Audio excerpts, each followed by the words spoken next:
YouTube ప్రేక్షక విద్యార్థులకు ధన్యవాదములు. నేడు బీకామ్ విద్యార్థులకు 5th సెమ్కు సంబంధించి కార్పొరేట్ అకౌంటింగ్ సబ్జెక్ట్లో రీకన్స్ట్రక్షన్ పునర్నిర్మాణము. కంపెనీ పునర్నిర్మాణం అంటే కంపెనీ ఆర్థిక స్థితిగతులను చక్కదిద్దడం. ఒక కంపెనీ ఆర్థికపరమైన చిక్కుల్లో కూరుకుని పోయినప్పుడు దాని పునర్నిర్మాణంని చేపట్టాల్సి ఉంది. ముఖ్యంగా కంపెనీకి పెద్ద మొత్తంలో నష్టాలు రోజురోజుకు సంచితమైనప్పుడు, ఆర్థికపరమైన చిక్కులు ఎక్కువై వ్యాపారాన్ని లాభసాటిగా నిర్వహించలేనప్పుడు అతి మూలధనీకరణకు దారితీయడం వలన కంపెనీ పునర్నిర్మాణాన్ని చేపట్టడం జరుగుతుంది. కంపెనీ పునర్నిర్మాణాన్ని ఎప్పుడు చేపడతారంటే కంపెనీకి విపరీతమైనటువంటి నష్టాలు రోజురోజుకి పేర్కొని సంచితమైపోతున్నటువంటి సందర్భాల్లో ఆ నష్టాల ఊబిలో నుంచి బయటికి రావడానికి సంస్థ యొక్క మూలధనాన్ని, అంటే అతి మూలధనీకరణ జరిగినటువంటి సందర్భంలో ఆ మూలధన తగ్గింపు కార్యకలాపాలను చేపట్టి వాటాదారుల యొక్క మూలధనం, ఆధిక్య వాటాదారులు, ఈక్విటీ వాటాదారులు ఇవ్వాల్సినటువంటి మూలధనానికి సరిపడేటువంటి ఆస్తులు లేనటువంటి సందర్భాల్లో, లేదా ఆస్తుల విలువలు కోల్పోయి నష్టాలు సంచితమైనటువంటి సందర్భాల్లో ఆ నష్టాలను అధిగమించడానికి మూలధనీకరణ చేయవలసినటువంటి పరిస్థితి దారితీస్తుంది. ఇలాంటి సందర్భాల్లో పునర్నిర్మాణాన్ని చేపట్టాల. పునర్నిర్మాణం యొక్క రకాలు: కంపెనీ ఆర్థిక స్థితిని చక్కదిద్దేందుకు చేపట్టిన కార్యాచరణ ప్రణాళికలనే పునర్నిర్మాణం అంటారు. పునర్నిర్మాణంలో కంపెనీ ఆర్థిక వ్యవస్థాపక సమస్యలను అవగాహన చేసుకోవడం మొదట చర్య కాగా, అందుకు చికిత్సగా చేపట్టే విత్త కార్యాచరణ ప్రణాళిక తుది చర్య అవుతుంది. అందుచేత ఇది ఆర్థిక సంబంధమైన పునర్నిర్మాణమే తప్ప భౌతిక పునర్నిర్మాణం కాదనే విషయాన్ని గమనించాలి. కంపెనీ ఆర్థిక పునర్నిర్మాణం 2 విధాలుగా ఉంటుంది: బహిర్గత పునర్నిర్మాణము, అంతర్గత పునర్నిర్మాణము. అంటే కంపెనీ యొక్క ఆర్థిక పరిస్థితిని చక్కదిద్దేందుకు ఒక కార్యాచరణ ప్రణాళికను తయారు చేసుకుని ఈ పునర్నిర్మాణ కార్యక్రమాన్ని చేపడతారు. ఈ పునర్నిర్మాణ కార్యక్రమంలో మొదటి దశ ఏంటంటే కంపెనీకి ఉండేటువంటి ఆర్థికపరమైనటువంటి వ్యవస్థాపరమైనటువంటి సమస్యలు అవగాహన చేసుకోవడం మొదటి స్టెప్ అయితే, రెండో స్టెప్ ఆ యొక్క సమస్యల నుంచి బయటపడేదానికి ఆపరేషన్, చికిత్సగా ఏం చేపట్టాలా, విత్త కార్యాచరణ కార్యక్రమాన్ని, అంటే ఆర్థికపరమైనటువంటి సమస్యలను అధిగమించడానికి ఏమి చేపడితే బాగుంటుందనేది రెండో దశగా చేపడతారు. అంటే పునర్నిర్మాణం అనేది కేవలము ఆర్థిక సంబంధమైనటువంటి పునర్నిర్మాణ కార్యక్రమమే తప్ప ఇది భౌతిక పునర్నిర్మాణం కాదనేటువంటి విషయాన్ని మీరు గమనించాలి. ఈ పునర్నిర్మాణం 2 రకాలుగా ఉంటుంది. ఒకటి బహిర్గత పునర్నిర్మాణము, 2 అంతర్గత పునర్నిర్మాణము. బహిర్గత పునర్నిర్మాణం అంటే ఎక్స్టర్నల్ రీకన్స్ట్రక్షన్. కొనసాగుతున్న ఒక కంపెనీ పరిసమాప్తి చెంది దాని స్థానంలో అదే పేరుతో లేదా కొత్త పేరుతో కొత్త కంపెనీ ఏర్పాటు కావడమే బహిర్గత పునర్నిర్మాణం. అంటే వ్యాపార కంపెనీ, అంటే పాత కంపెనీ వ్యాపారాన్ని చేపట్టడానికి కొత్త కంపెనీని ఏర్పరచడం తప్పనిసరి ఈ బహిర్గత పునర్నిర్మాణంలో. అంటే కొనసాగుతున్నటువంటి ఒక కంపెనీని అది నష్టాల ఊబిలో ఉన్నది అని తెలుసుకున్నప్పుడు ఆ యొక్క కంపెనీని క్లోజ్ చేయడం, అంటే లిక్విడేట్ చేయడం, అంటే పరిసమాప్తి నొందించడం. అంటే 2013 కంపెనీల చట్టం ప్రకారం ఏ విధంగా అది స్థాపితమైందో అదే చట్టం ప్రకారము ఆ కంపెనీని క్లోజ్ చేసి ఆ క్లోజ్ చేసిన కంపెనీ స్థానంలో కొత్త కంపెనీ కానీ లేదా అదే పేరుతో ఆ పాత కంపెనీని కొనసాగించడమే బహిర్గత పునర్నిర్మాణం అని చెప్పేసి అంటారు. అంతర్గత పునర్నిర్మాణం అంటే, అంతర్గత పునర్నిర్మాణం అనేది పునర్నిర్మాణానికి కావలసిన మూలధన తగ్గింపు చర్య అని చెప్పేసి చెప్పుకోవచ్చు. అంటే ఇక్కడ బహిర్గత పునర్నిర్మాణ కార్యక్రమంలో పాత కంపెనీని క్లోజ్ చేసి దాని స్థానంలో కొత్త కంపెనీని ఏర్పాటు చేయడం, లేదా పాత కంపెనీని క్లోజ్ చేసి దాని స్థానంలో అదే పేరుతోటి కొత్తగా కంపెనీని కొనసాగించడం అనేది బహిర్గత పునర్నిర్మాణం అయితే, అంతర్గత పునర్నిర్మాణంలో పాత కంపెనీని క్లోజ్ చేయరు, కాకపోతే ఆ కంపెనీ యొక్క నష్టాలను అధిగమించడానికి ఒక సమావేశాన్ని ఏర్పాటు చేసుకొని వాటాదారులను అందరినీ కూడా సమావేశానికి హాజరుపరిచి కంపెనీ యొక్క ఆర్థిక స్థితిగతులను వారితో చర్చించి ఈ కంపెనీని మనం నిలదొక్కుకోవాలంటే, నష్టాల ఊబి నుంచి బయటపడాలంటే మీరందరూ కూడా కొంత మొత్తాన్ని త్యాగం చేయవలసి ఉంటుంది. అంటే ఈక్విటీ వాటాదారులు కొంత మూలధనాన్ని తగ్గించుకోవాలి, ఆధిక్య వాటాదారులు కొంత మూలధనాన్ని తగ్గించుకోవాలి.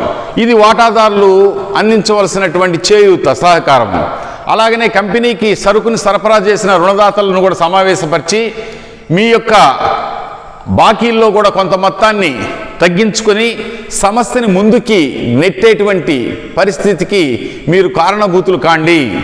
అంటే రుణదాతలందరూ కూడా తాముకు రావాల్సిన మొత్తాల్లో కొంత మొత్తాన్ని త్యాగం చేయమని చెప్పి అడగడం.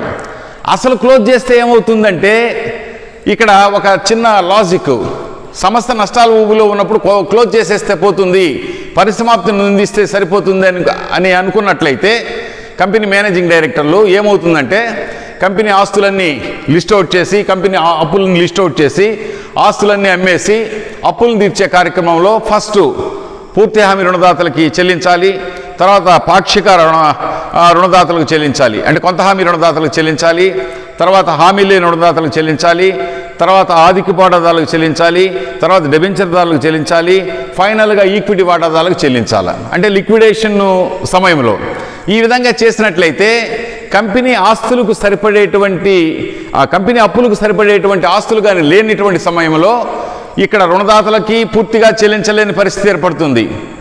అలాగనే ఆధిక్య వాటాదారులకి చెల్లించలేని పరిస్థితి ఏర్పడుతుంది, ఈక్విటీ వాటాదారులకి పూర్తిగా చెల్లించలేని పరిస్థితి ఏర్పడుతుంది. అంటే వారి యొక్క రూపాయికి 80 పైసలో 70 పైసలో కొద్ది మొత్తాన్ని ఇచ్చి అక్కడ కంపెనీని క్లోజ్ చేయవలసినటువంటి పరిస్థితి ఏర్పడుతుంది. ఈ యొక్క పరిసమాప్తి నొందించడం జరిగినట్లయితే రుణదాతలు నష్టపోయేదానికి అవకాశం ఉంది. వాళ్ళ డబ్బు పూర్తిగా రాకపోవచ్చు, డిబెంచర్దారులు వాళ్ళకి రావాల్సిన మొత్తం పూర్తిగా రాకపోవచ్చు, ఆధిక్య వాటాదారులు వాళ్ళకి రావాల్సిన మొత్తం పూర్తిగా రాకపోవచ్చు, ఈక్విటీ వాటాదారులకి అసలు లాస్ట్లో పేమెంట్ జరుగుతుంది కాబట్టి అసలు చెల్లిస్తామో లేదో అనేది కూడా అనుమానాస్పదం అవుతుంది. కాబట్టి కంపెనీని క్లోజ్ చేసి ఇంతమందిని నష్టపరిచే బదులు ఉన్న కంపెనీని నష్టాల ఊబి నుంచి అధిగమించడానికి తలా ఒక చెయ్యి వేసి మీ వంతు సహాయ సహకారాలను అందించండి, మీ యొక్క మొత్తాలలో కొంత మొత్తాన్ని త్యాగం చేయండి, పునర్నిర్మాణ పథకాన్ని చేపడదాం, రీకన్స్ట్రక్షన్ ప్రోగ్రాం చేపట్టి మీరు చేయూతనిచ్చేటువంటి లేదా మీరు యొక్క త్యాగ ఫలితాలన్నింటినీ పోగు చేసి ఈ మొత్తాలని కంపెనీ యొక్క నష్టాలు అధిగమించేదానికి ఉపయోగించినట్లయితే ఏ ఆస్తులైతే సన్నగిలిపోయి ఉన్నాయో ఆస్తులు వల్ల ఏర్పడినటువంటి నష్టాలని ఈ పునర్నిర్మాణ పథకంలో సమకూరినటువంటి ఈ యొక్క మొత్తాల నుంచి భర్తీ చేసి కంపెనీని ముందుకు కొనసాగించినట్లయితే భవిష్యత్తులో కంపెనీ ఆ నష్టాల ఊబి నుంచి లాభాల బాటలో పయనించవచ్చు. అలాంటి సందర్భాల్లో వాటాదారులకు డివిడెండ్ వస్తుంది, రుణదాతలకు పూర్తి మొత్తం చెల్లించే అవకాశం ఉంటుంది, డెబెంచర్దారులకు వడ్డీతో సహా చెల్లించే అవకాశాలు ఉంటాయి. కాబట్టి ప్రతి ఒక్కరూ ఈ యొక్క సమావేశం ఏర్పాటు చేసినప్పుడు ఏకపక్షంగా అందరూ కూడా సహకరించేటువంటి సందర్భము ఈ యొక్క పునర్నిర్మాణ కార్యక్రమంలో, అంతర్గత పునర్నిర్మాణ కార్యక్రమంలో ఉంటుంది. బహిర్గత పునర్నిర్మాణం అమల్లో ఉన్న కంపెనీ పరిసమాప్తి చెంది దాని స్థానంలో కొత్త కంపెనీ రూపుదాల్చుతుంది. ఇందులో అనేక లాంఛనాలు, ఇబ్బందులు ఇమిడి ఉన్నాయి. అంతేకాక పరిసమాప్తిత కంపెనీ సంచిత నష్టాలను కొత్త కంపెనీ లాభాలకు సర్దుబాటు చేయడానికి వీలు లేదు. పన్నుల చట్టాలను, ముఖ్యంగా ఆదాయ పన్ను చట్టము అందుకు అనుమతించు. అందుచేత చట్టపరమైన నిబంధనల ఉచ్చు నుండి తప్పించుకోవడానికి గత సంవత్సరాల సంచిత నష్టాలను భవిష్యత్ లాభాలతో భర్తీ చేసుకోవడానికి అంతర్గత పునర్నిర్మాణం చేపట్టడము తప్పనిసరి అవుతుంది. అంటే బహిర్గత పునర్నిర్మాణంలో ఒక కంపెనీని క్లోజ్ చేసి దాని స్థానంలో కొత్త కంపెనీ ఏర్పాటు చేస్తే అది బహిర్గత పునర్నిర్మాణం.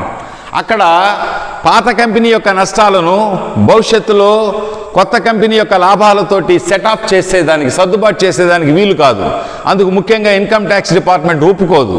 మరి ఇలాంటి టెక్నికల్ ప్రాబ్లమ్స్ని అధిగమించాలంటే తప్పనిసరిగా అంతర్గత పునర్నిర్మాణం అయితేనే శ్రేయస్కరం.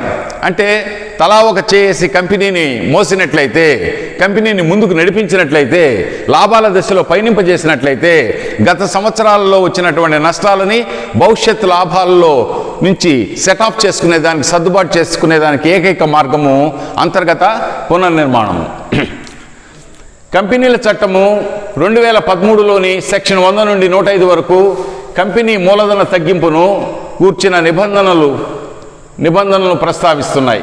ఈ నిబంధనలకు లోబడి కంపెనీలు అంతర్గత పునర్నిర్మాణాన్ని చేపడతాయి. ఈ అకౌంటింగ్ ప్రొసీజర్లో ఏముంటుందంటే, కంపెనీ నియమావళిలోని నిబంధనలను అనుమతించినప్పుడు మాత్రమే మూలధన తగ్గింపు వీలవుతుంది. దానికోసం ప్రత్యేక తీర్మానాన్ని కూడా చేసి ఉండాలి. అంటే కంపెనీ యొక్క రీకన్స్ట్రక్షన్ ప్రోగ్రామ్, కంపెనీ యొక్క అంతర్గత పునర్నిర్మాణాన్ని చేపట్టాలంటే తప్పనిసరిగా ఈ యొక్క కంపెనీ నియమావళి, ఆర్టికల్స్ ఆఫ్ అసోసియేషన్ని మార్చాలా. కంపెనీ నియమావళిలోని నిబంధనలను ఆల్టర్ చేసి కంపెనీ నియమావళి కానీ అనుమతించినట్లయితే ఈ మూలధన తగ్గింపు కార్యక్రమాన్ని ఆర్థిక వాటాదారులు, ఈక్విటీ వాటాదారులు ఇన్ని ప్రాధేయపడి ఈ మూలధన తగ్గింపు నిర్మాణాన్ని చేపట్టి ఈ యొక్క అంతర్గత పునర్నిర్మాణ కార్యక్రమం ద్వారా నష్టాల ఊబిలో ఉండేటువంటి కంపెనీని లాభాల వైపుకి పయనింపజేసేదానికి అవకాశం ఉంటుంది.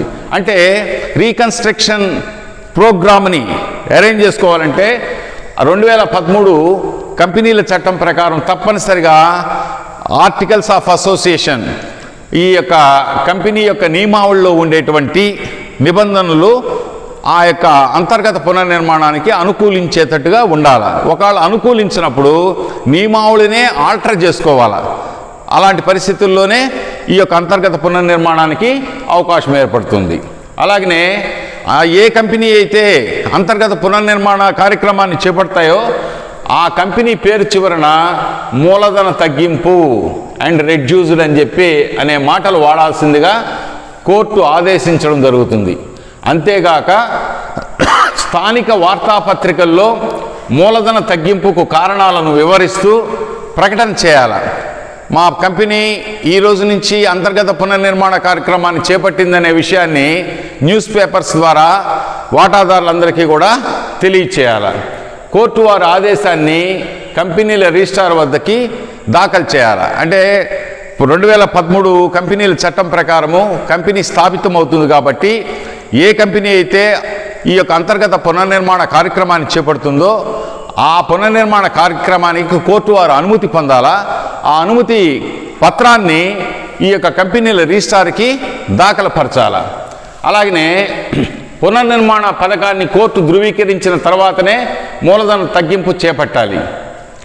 ఆస్తులకు ప్రాతినిధ్యం వహించిన మూలధన తగ్గింపును అప్పుడు మాత్రమే అనుమతిస్తారు. కానీ అదర్వైజ్ కోర్టు అనుమతించకపోతే ఈ యొక్క పునర్నిర్మాణ కార్యక్రమాన్ని చేపట్టడం కష్టమవుతుంది.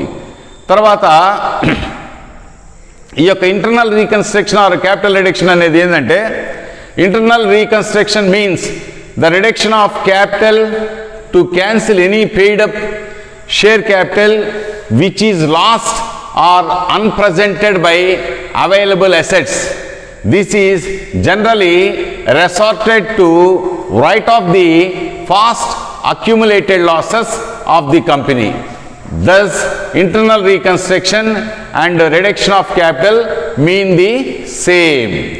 Internal అంతర్గత పునర్నిర్మాణంలో ఈ యొక్క మూలధన తగ్గింపు కార్యక్రమాన్ని చేపట్టేటువంటి సందర్భాల్లో చెల్లించిన మూలధనాన్ని ఆల్టర్ చేయవలసినటువంటి పరిస్థితులు ఉంటాయి. ఎందుకంటే చెల్లించిన మూలధనానికి సరిపడేటువంటి ఆస్తులు విలువలు సంస్థలో ఉండవు కాబట్టి, సంస్థలో ఉన్నటువంటి ఆస్తులు విలువలు క్షీణించి ఉంటాయి కాబట్టి ఆ నష్టాలను అధిగమించేదానికి ఈ అంతర్గత పునర్నిర్మాణ కార్యక్రమంలో ముందుగా ఈ వాటా మూలధన మార్పిడి కార్యక్రమాన్ని చేపట్టాల్సినటువంటి పథకము ముందు ఆరంభించాలా. ఈ పథకమే అంతర్గత పునర్నిర్మాణము అవుతుంది. Procedure for reducing share capital. The following procedure is to be followed for reducing the share capital. A company cannot reduce its share capital unless it is authorized by its articles of association. However, if the articles do not permit capital reduction, they may be altered by special resolution to enable the company to reduce its share capital. The company must pass a special resolution for reduction of capital. The company must apply to the court for an order confirming the capital reduction. The court must look after the interest of creditors and shareholders before giving the order and confirming the capital reduction. అంతర్గత పునర్నిర్మాణ కార్యక్రమంలో మూలధన తగ్గింపు పర్యవేక్షణ విధానాన్ని చేపట్టేదానికి court వారు రుణదాతల నుంచి కానీ వాటాదారుల నుంచి కానీ ఏ విధమైనటువంటి అభ్యంతరాలు లేవని తెలుసుకున్న తర్వాతనే కోర్టు ఈ పునర్నిర్మాణ పథకానికి అనుమతిస్తుంది. ఈ విధంగా పునర్నిర్మాణ పథకం చేపట్టడము అంటే కొనసాగుతున్నటువంటి కంపెనీని పునర్నిర్మింపజేయడమే అంతర్గత పునర్నిర్మాణము. ఎందుకు పునర్నిర్మింపజేస్తున్నాము? కొనసాగుతున్న కంపెనీలో రోజు రోజుకి నష్టాలు సంచితమైపోయి సమస్యని ముందుకు కొనసాగించడం చాలా కష్టము అనుకున్నటువంటి పరిస్థితుల్లో ఈ కంపెనీని ఏదో ఒక విధంగా అభివృద్ధి పందాలో పయనింప చేయాలనేటువంటి ఆశతోటి మేనేజింగ్ డైరెక్టర్స్ ఒక ప్రత్యేక తీర్మానం చేయవలసి ఉంటుంది. ఈ తీర్మానం చేసేదానికోసంగా ఈ మేనేజింగ్ డైరెక్టర్స్ ఆ కంపెనీకి సంబంధించినటువంటి వాటాదారులు అంటే ఆధిక్యపు వాటాదారులని, ఈక్విటీ వాటాదారులని, డెబెంచర్దారులని, రుణదాతలని అందరినీ సమావేశపరిచి ఈ సమస్యని మనం కానీ కొనసాగించగలిగితే మీకెవరికి కూడా చెల్లించవలసిన మొత్తాల్లో లోటు అనేది ఉండదు. డెబెంచర్లకు రావాల్సిన ఇంట్రెస్ట్ పూర్తిగా వస్తుంది. డెబెంచర్ మొత్తం కూడా రేపు తిరిగి చెల్లించగలిగిన పరిస్థితికి తేవాలి అంటే కంపెనీని డెబెంచర్దారులు మీ వంతు సహాయం అందించాలా. అలాగనే కంపెనీకి సరుకును సప్లై చేసిన రుణదాతలు చాలామంది ఉన్నారు. వారందరూ కూడా వారికి రావాల్సిన మొత్తాలు వడ్డీలతో సహా మీకు తిరిగి చెల్లించగలగాలి అంటే తప్పనిసరిగా మీ యొక్క సహాయ సహకారాలు అందించవలసి ఉంటుంది. తలా ఒక చేయి వేసి మీకు రావాల్సినటువంటి మొత్తాల్లో కొంత మొత్తాన్ని త్యాగం చేసి పునర్నిర్మాణ పథకం కింద ఈ స్కీమ్ కింద ఏర్పాటు చేసినటువంటి నిధిని ఆస్తుల మీద ఏర్పడినటువంటి సంస్థ యొక్క నష్టాన్ని భర్తీ చేసుకునేదానికి వినియోగిస్తామని చెప్పి వీరి రిక్వెస్ట్ని అటు వాటాదారులకి ఇటు డిబెంచర్దారులకి తెలియచేయాలి. అలాగే ఆధిక్య వాటాదారులకి డివిడెండ్ గతంలో పే చేయకుండా ఉండుండొచ్చు, ఎందుకంటే కంపెనీ నష్టాల ఊబిలో ఉంది కాబట్టి. ఇలాంటి కంపెనీని ముందు కొనసాగించినట్లయితే, మీరు కొంత మొత్తాలను త్యాగం చేసినట్లయితే కంపెనీని ముందు కొనసాగించి కంపెనీని లాభాల దశలో పయనింపజేసి ఆధిక్య వాటాదారులకి గతంలో చెల్లించవలసిన డివిడెండ్ల బకాయిలు కూడా చెల్లించే అవకాశం మీ ముందు ఉంటుంది. కాబట్టి దయచేసి ఆధిక్య వాటాదారులందరూ కూడా సహకరించండి, ఈక్విటీ వాటాదారులందరూ కూడా సహకరించండి. సహకరించకపోయినటువంటి సందర్భాల్లో కంపెనీని లిక్విడేట్ చేస్తే కంపెనీ ఆస్తులు అమ్మి అప్పులు తీర్చే కార్యక్రమంలో ఈక్విటీ వాటాదారులకు చెల్లించే దానికి అవకాశం కూడా లేకుండా పోతుంది. అంటే ఈక్విటీ వాటాదారుల యొక్క అసలుకే ముప్పు వచ్చేటువంటి ప్రమాదం ఉంది. కాబట్టి మీరు దయచేసి సహకరించినట్లయితే ఈ తీర్మానాన్ని మీరు ఏకగ్రీవంగా అంగీకరించినట్లయితే ఈ పునర్నిర్మాణ పథకాన్ని చేపట్టి పునర్నిర్మాణ పథకం కింద లభ్యమైనటువంటి మొత్తాన్ని కంపెనీ యొక్క ఆస్తులు మీద ఏర్పడినటువంటి నష్టాలను భర్తీ చేసుకునేదానికి వినియోగించి సంస్థని ముందుకు తీసుకువెళ్లేదానికి ప్రతి ఒక్కరూ మీ వంతు సహాయ సహకారాలను అందించాలని అటు ఆధిక్య వాటాదారులని, ఈక్విటీ వాటాదారులని, డెబెంచర్దారులని, రుణదాతలని అందరినీ ప్రాధేయపడడం జరుగుతుంది. కాబట్టి వారు అంగీకరించినటువంటి సమక్షంలో కోర్టు యొక్క పర్యవేక్షణలో కోర్టు యొక్క అంగీకారం మేరకు ఈ యొక్క మూలధన తగ్గింపు కార్యక్రమం అంటే ఈ పునర్నిర్మాణ కార్యక్రమాన్ని చేపట్టే అవకాశాలు ఉంటాయి. ఇందులో అకౌంటింగ్ పరంగా చిట్టాపద్దులు ఇవి. ఈ చిట్టాపద్దులు ఏంటంటే ఫస్ట్ మూలధన తగ్గింపు కార్యక్రమంలో ఆధిక్య వాటాదారులు కానీ ఈక్విటీ వాటాదారులు కానీ తాము త్యాగం చేసిన మొత్తాలకి ఒక పద్దు రాయాలి, ఒక ఎంట్రీ. ఆ ఎంట్రీ ఎలా ఉంటుందంటే మూలధన తగ్గింపుకి వాటా మూలధనం ఖాతా డెటార్ టు మూలధన తగ్గింపు ఖాతా. ఈ మూలధన తగ్గింపు ఖాతాని ఇంకో పేరుతో ఏమని పిలుస్తారంటే పునర్నిర్మాణ ఖాతా అని అంటారు. క్యాపిటల్ రిడక్షన్ అకౌంట్ అన్నా ఇంటర్నల్ రీకన్స్ట్రక్షన్ అకౌంట్ అన్నా ఒకటే. సో పద్దు ఎలా ఉంటుందంటే ఎంట్రీ వాటా మూలధనం ఖాతా డెటార్ టు మూలధన తగ్గింపు ఖాతా.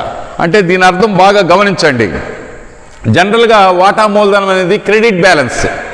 కానీ ఇప్పుడు ఆ క్రెడిట్ బ్యాలెన్స్ని ఇప్పుడు ఏం చేస్తున్నాం, రద్దు చేస్తున్నాం. ఇంతకుముందు ఆదికి వాటా మూలధనం విలువ 100 రూపాయలు ఉందనుకో, ఇప్పుడు వాళ్ళని మనం ప్రాధాయపడచ్చు. అయ్యా మీకు 100 రూపాయలు ఇవ్వలేము, 75 రూపాయలు మాత్రమే ఇవ్వగలుగుతాం, 25 రూపాయలు మీరు త్యాగం చేయండి, తగ్గించుకోండి అంటే ఆ 25 రూపాయలు వాటా మూలధనాన్ని తగ్గించాలా. యాక్చువల్గా వాటా మూలధనం క్రెడిట్ నిల్వ, ఆ క్రెడిట్ని తగ్గించాలంటే డెబిట్ చేయాలా. కాబట్టి వాటా మూలధనం ఖాతా డెటార్ డెబిట్ అయింది. వారు త్యాగం చేసిన ఆ మొత్తాన్ని ఈ మూలధన తగ్గింపు ఖాతా అనేటువంటి సంచిలో వేయాల. అంటే మూలధన తగ్గింపు ఖాతా అంటే పునర్నిర్మాణ పథకం కింద ఈ కార్యక్రమం కింద వాటాదారులు త్యాగం చేసిన త్యాగ ఫలితాలని ఈ యొక్క తగ్గింపు ఖాతాలో ఉంచుతారు. అంటే వాటాదారులు త్యాగం చేసినప్పుడు వాటా మూలధనం ఖాతా డెటార్ టు మూలధన తగ్గింపు ఖాతా లేదా పునర్నిర్మాణ ఖాతా మొదటి ఎంట్రీ. అలాగనే డెబెంచర్దారులు రుణదాతలు కూడా కొంత మొత్తాన్ని త్యాగం చేయాల్సి ఉంటుంది. యాక్చువల్గా డెబెంచర్దారులు కానీ రుణదాతలు కానీ అంకణా కానీ మీరు గమనించినట్లయితే క్రెడిట్ నిల్వలు క్రెడిట్ వైపున ఉంటాయి. ఇప్పుడు ఆ క్రెడిట్ని మనం తగ్గిస్తున్నాం. ఒక క్రెడిట్ని తగ్గించాలని డెబిట్ చేయాలి. కాబట్టి డెబెంచర్లు యాక్చువల్గా రుణదాతలు క్రెడిట్ బ్యాలెన్స్ అది, వాటిని ఇప్పుడు వాళ్ళు త్యాగం చేస్తున్నారు, అంటే తగ్గించుకుంటున్నారు వాటి యొక్క మొత్తాన్ని. ఫర్ ఎగ్జాంపుల్ రుణదాతలకు 2 లక్షలు ఇవ్వాలి మనము, వాళ్ళని మనం అడుగుతాం, అయ్యా 2 లక్షలు ఇవ్వలేము, 1,50,000 మాత్రమే ఇవ్వగలుగుతాం, మీరు 50,000 మీ యొక్క అప్పుని రుణదాతలు మీరు మంచి మనసు చేసుకుని తగ్గించుకున్నట్లయితే ఆ 50,000 కింద లభ్యమైనటువంటి ఆ యొక్క అప్పు తగ్గింపు కార్యక్రమం కింద వసూలైనటువంటి మొత్తాలని కంపెనీ యొక్క ఆస్తుల్లో ఏర్పడినటువంటి నష్టాలను భర్తీ చేసుకునే దానికి వినియోగించే అవకాశం ఉంటుంది. కాబట్టి మీరు కొంత త్యాగం చేయండి. అలాగనే డెబెంచర్దారులు కూడా కొంత త్యాగం చేస్తారు. కాబట్టి డెబెంచర్దారులు రుణదాతలు క్రెడిట్ నిల్వ, వారు త్యాగం చేసినప్పుడు ఆ క్రెడిట్ తగ్గించాలి. ఒక క్రెడిట్ తగ్గించాలని డెబిట్ చేయాలి. సో డెబెంచర్లు ఆబ్లిక్ రుణదాతల ఖాతా డెటార్. యాక్చువల్గా అది క్రెడిట్ బ్యాలెన్స్, వాళ్ళు త్యాగం చేస్తున్నారు కాబట్టి డెబిట్ చేస్తున్నాం. వాళ్ళు త్యాగం చేసిన మొత్తాన్ని వాటాదారులు త్యాగం చేస్తే మూలధన తగ్గింపు ఖాతాకి ఎలాగైతే క్రెడిట్ చేశామో అలాగనే డెబెంచర్దారులు రుణదాతలు త్యాగం చేసిన మొత్తాన్ని పునర్నిర్మాణ ఖాతా లేదా మూలధన తగ్గింపు ఖాతాకి క్రెడిట్ చేయాలి. ఇట్లా త్యాగం చేసిన మొత్తాలన్నింటినీ కూడా వాటాదారులు ఆదిక వాటాదారులు త్యాగం చేసిన, ఈక్విటీ వాటాదారులు త్యాగం చేసిన, డెబెంచర్దారులు త్యాగం చేసిన, రుణదాతలు త్యాగం చేసిన ఆ త్యాగ ఫలితాల మొత్తాలను ఈ యొక్క మూలధన తగ్గింపు ఖాతాకి 2 మూలధన తగ్గింపు ఖాతా లేదా 2 పునర్నిర్మాణ ఖాతా. పునర్నిర్మాణ ఖాతా అన్నా కూడా మూలధన తగ్గింపు ఖాతానే. 2 మూలధన తగ్గింపు ఖాతా, 2 మూలధన తగ్గింపు ఖాతా. ఎవరెవరైతే త్యాగం చేస్తున్నారో వాళ్ళని డెబిట్ చేయాలి. ఇప్పుడు ఆదిక వాటాదారులు త్యాగం చేశారనుకో ఆదిక వాటా మూలధన ఖాతా డెటార్ టు మూలధన తగ్గింపు ఖాతా. ఈక్విటీ వాటాదారులు త్యాగం చేశారనుకో ఈక్విటీ వాటా మూలధన ఖాతా డెటార్ టు మూలధన తగ్గింపు ఖాతా. డెబెంచర్దారులు త్యాగం చేస్తే డెబెంచర్దారుల ఖాతా డెటార్ టు మూలధన తగ్గింపు ఖాతా. లేదా రుణదాతలు త్యాగం చేస్తే రుణదాతల ఖాతా డెటార్ టు మూలధన తగ్గింపు ఖాతా. అంటే మూలధన తగ్గింపు ఖాతా అనేటువంటి ఒక నిధిని ఏర్పాటు చేసుకోవడం జరుగుతుంది. ఈ విధంగా పలువురు త్యాగం చేసినటువంటి ఆ త్యాగ ఫలితాలని మూలధన తగ్గింపు ఖాతా లేదా పునర్నిర్మాణ ఖాతాలో క్రెడిట్ చేస్తున్నాం. కాబట్టి ఇప్పుడు ఆ మొత్తాలని వెలికి తీసి కంపెనీ యొక్క ఆస్తుల మీద ఏర్పడినటువంటి వివిధ రకాల ఆస్తుల మీద ఏర్పడినటువంటి నష్టాలన్నింటినీ కూడా సెట్ ఆఫ్, వాటిని రద్దు చేసేదానికి రైట్ ఆఫ్ రద్దు చేసేదానికి అవకాశం ఉంటుంది. కాబట్టి మొదటి 2 చిట్టాబద్దుల్లో వాటాదారులు త్యాగం చేసిన, డెబెంచర్దారులు రుణదాతలు త్యాగం చేసిన ఆ మొత్తాలను మూలధన తగ్గింపు ఖాతాకి క్రెడిట్ చేస్తున్నాం. కాబట్టి ఇప్పుడు ఆ మొత్తాలని ఆస్తుల మీద ఏర్పడిన నష్టాలని భర్తీ చేసుకునే దానికి వినియోగిస్తున్నాం. అంటే మొదటి 2 చిట్టాబద్దుల్లో మూలధన తగ్గింపు ఖాతా 2 మూలధన తగ్గింపు ఖాతాను క్రెడిట్ అయింది. వీటిని ఇప్పుడు రద్దు చేయాలా. అంటే ఆ నిధి దేనికి వినియోగించాలా? ఆస్తుల మీద ఏర్పడిన నష్టాలని రద్దు చేసేదానికి వినియోగించాలా. అంటే మొదటి 2 చిట్టాబద్దుల్లో 2 మూలధన తగ్గింపు ఖాతా 2 మూలధన తగ్గింపు ఖాతాని రాస్తున్నాం. కాబట్టి 3వ చిట్టాబద్దు మూలధన తగ్గింపు ఖాతా డెటార్. అంటే ఆదిక వాటాదారులు, ఈక్విటీ వాటాదారులు, డెబెంచర్దారులు, రుణదాతలు త్యాగ ఫలితాలని పునర్నిర్మాణ ఖాతా లేదా మూలధన తగ్గింపు ఖాతా అనే సంచిలో వేస్తున్నాం. ఇప్పుడు సంచిలో ఉన్న మొత్తాలన్నీ తీస్తున్నాం. అంటే ఇంతకుముందు క్రెడిట్ చేస్తున్నాం, ఇప్పుడు వాటిని తీయడం అంటే డెబిట్ చేయాలి. సో మూలధన తగ్గింపు ఖాతా డెటార్ అంటే ఈ మూలధన తగ్గింపు ఖాతాలు ఏముంటాయి?